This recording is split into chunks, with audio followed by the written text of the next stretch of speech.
Hello everyone and welcome to AJ Classes. Today, after a long amount of time, I have come up with the section 2 and section 3 which was left over in the previous video. We have done till section 1 of the specimen paper of ICSE. Today we will try to finish this one. Okay, so the fourth question is asking you about explain the following terms, which means that we have to study each and every things by heart, otherwise we will end up doing it in a wrong way.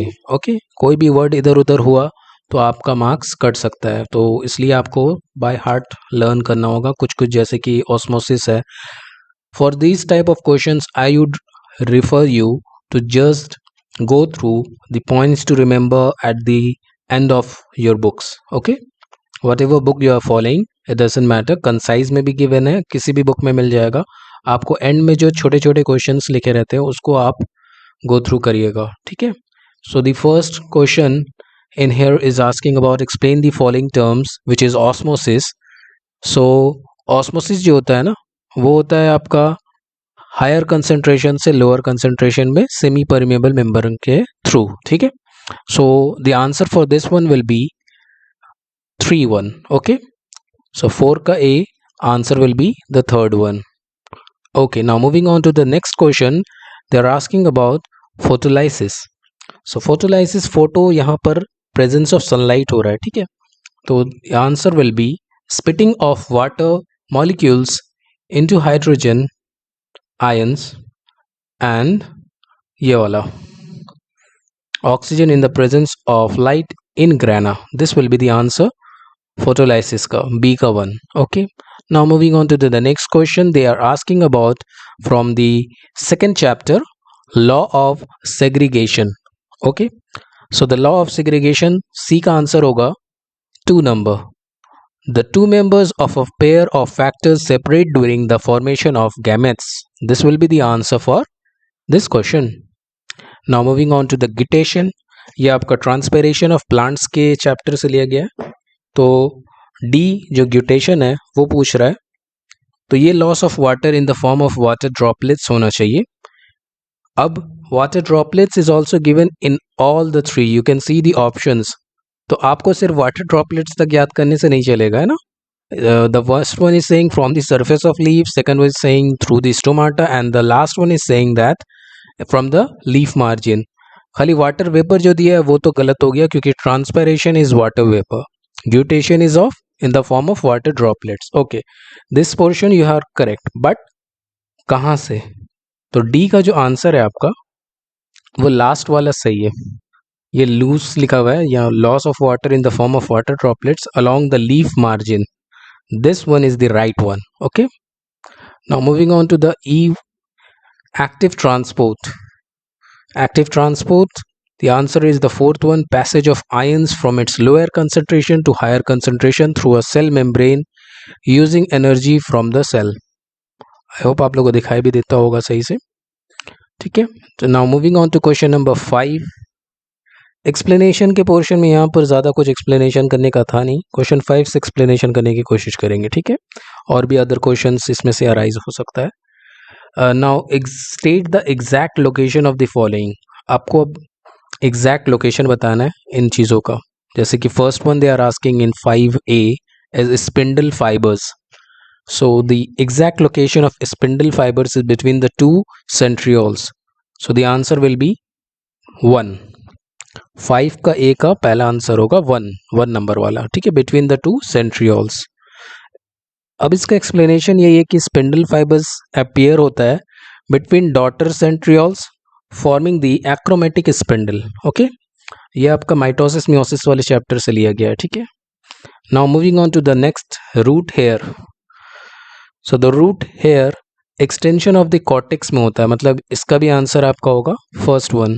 The first one is the answer for this one also, root hair का answer. Root hair क्या होता है? वो होता है cylindrical extension of cortex. और इसका क्या काम होता है? तो इम्पॉर्टेंट होता है ये एक्विजिशन ऑफ न्यूट्रिएंट्स, मतलब न्यूट्रिएंट्स जमा करने के लिए एंड माइक्रोब इंटरेक्शंस के लिए. ठीक है, now moving on to C, stomata. Stomata कहाँ पर सिचुएटेड है हम लोग को ये बताना है. तो सी का आंसर आपका होगा 2. ज़्यादा लोअर सरफेस में होता है बनिस्बत ऊपर में। और ये डॉर्सी वेंट्रल लीव्स, ये टर्म्स को याद रखिएगा, क्योंकि देखिए दोनों बोथ क्वेश्चन नंबर का जो answer numbers option number 2 and 3 both of them are stating about the dorsy ventral leaves, but हमारा आंसर जो है वो है part 2, more on the lower surface of the dorsi ventral leaves stomata का situation. ठीक है, कहाँ पर सिचुएटेड है। Now moving on to thylakoids, D number is asking about thylakoids. So D answer will be 4 in the stroma of chloroplast. This is the answer for question number D. Now a little bit explanation. The thylakoids क्या होता है, किस तरह से arranged होता है। तो they are stack wise में, माने कि एक के ऊपर एक किताब के ऊपर दूसरा किताब जैसे होता है ना, स्टैकिंग वाइज में वो सिचुएटेड रहता है, connected by another stack by simple membranes. Simple membranes का नाम होता है lamellae within the stroma, stroma के अंदर ही का बात है। ठीक है, now the last one they are asking about is from tissue chapter, I can guess from here, नहीं ये लीव ही है। Palisade parenchyma, palisade parenchyma is situated between the upper epidermis and spongy parenchyma of parenchyma होता है of dicot leaves. So the answer for this one will be pass E का होगा answer आपका 2 number. Now the question number 6, state the function of the following. So the function first one is saying stroma का क्या function होता है, तो ये होता है light independent phase of photosynthesis. Light reaction stroma में होता है, एक मिनट, लाइट रिएक्शन नहीं होता है लेकिन ये साइट है इंडिपेंडेंट। लाइट रिएक्शन आपका जी ग्रेना में होता है ऑलवेज। ठीक है, LG याद रखिएगा हमेशा। यहाँ पर फंक्शन क्या है, तो यहाँ पर इसका फंक्शन स्ट्रोमा का आंसर होगा 4th number. Now guard cells, ये तो स्टोमाटा में रहता है, तो क्या करता है गार्ड सेल्स, इसका मेन इंपॉर्टेंट है opening and closing of stomata, माने बी का part 2 is the correct answer, opening and closing of stomata. Now C number they are asking about the function of xylem. तो xylem क्या करता है, आपका conduction of water and minerals from the roots to other part of the plants. तो xylem's answer is 4th one. Chromosomes, chromosomes का क्या काम है भाई, तो क्रोमोसोम्स का काम है आपका कैरियर ऑफ हेरिडिटी। जैसे कि बाप से बेटा, अगर जैसे बाप से जो भी फीचर्स होते हैं कुछ फीचर्स मैच करते हैं, तो वही काम क्रोमोसोम का होता है, हेरिडिटी। माने अगर गोरा है तो गोरा रहेगा, चश्मा लगाता है तो चश्मा लगाएगा, blah blah means etcetera etcetera. Okay, chromosomes का आंसर क्या होगा, 1 number, the carriers of heredity. Now the last one they are asking about the function of hydathode. So hydathode क्या होता है, ये ग्यूटेशन में मदद करता है, it helps in guttation. So the answer for E1 will be 2nd one, helps in guttation. एक minute, I beg your pardon, यहाँ पर ये वाला आंसर होना चाहिए। ठीक है, hydathode the answer will be helps in guttation. ये डिस्चार्ज करता है पानी को इंटीरियर ऑफ लीव से थ्रू मार्जिन ऑफ लीव, और इसी प्रोसेस को हम लोग क्या बोलते हैं, ग्यूटेशन।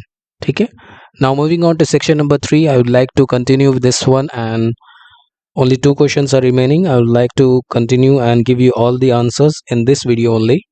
So question number 7, एक डायग्राम दिया है आपको, एक माइटोटिक सेल डिवीजन, मतलब माइटोसिस जो है ना, वो उसी प्रोसेस को आपको एक्सप्लेन किया है। अब आपको बताना ये है कि आपको स्टेज पहला बताना है कि ये कौन सा स्टेज है जहाँ पर इस तरह से डॉटर सेल्स अलग और सेंट्रियोल्स दो तरफ साइड में है, इस तरफ लेफ्ट में एंड राइट में, और एक वेब फेज हो गया है ना। तो आपको नाम बताना है ये स्टेज का नाम क्या है। So the first answer is prophase, ये स्टेज का नाम क्या है, प्रोफेज। तो 7 का A का आंसर हुआ 2। नाउ आपको लेबल किया हुआ X जो है वो क्या है वो बताना था, तो वो सेंट्रोमियर है। सो B का 3 आंसर होगा, centromere is the labelled part.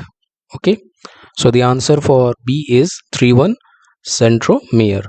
Now name the stage after prophase के बाद क्या आता है, तो P के बाद आता है आपका M, मेटाफेज वाला। तो 4th one is the right answer for this. Name the stage that follows the one shown here after this prophase, metaphase comes. Okay, अब आपको बताना है diploid number of chromosome shown in the diagram, कितना तो chromosome दिखाई दे रहा है। अगर आप सही से देखते हो डायग्राम को तो 1, 2, 3 एंड 4 दिखाई दे रहा है, तो आपको आंसर क्या होगा, D का 4। ओके, डी का आपका ऑप्शन 3 होगा, लेकिन आंसर जो होगा वो 4 होगा। 4 नंबर ऑफ क्रोमोसोम्स आपको डायग्राम से शो किया जा रहा है।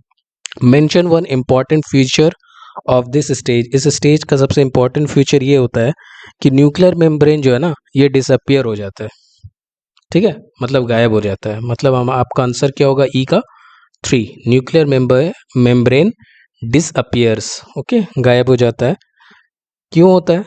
क्योंकि ये आपका जस्ट प्रोफेज का फेज जैसे ही स्टेज खत्म होता है ना, तो माइटोसिस में क्या होता है, न्यूक्लियोलस और न्यूक्लियर मेम्ब्रेन दोनों का दोनों डिसअपियर हो जाता है। आपका देखिएगा, पढ़िएगा, लेट प्रोफेज स्टेज में आपका दोनों गायब हो जाता है। Now the last question of today, this is a diagram of a chloroplast.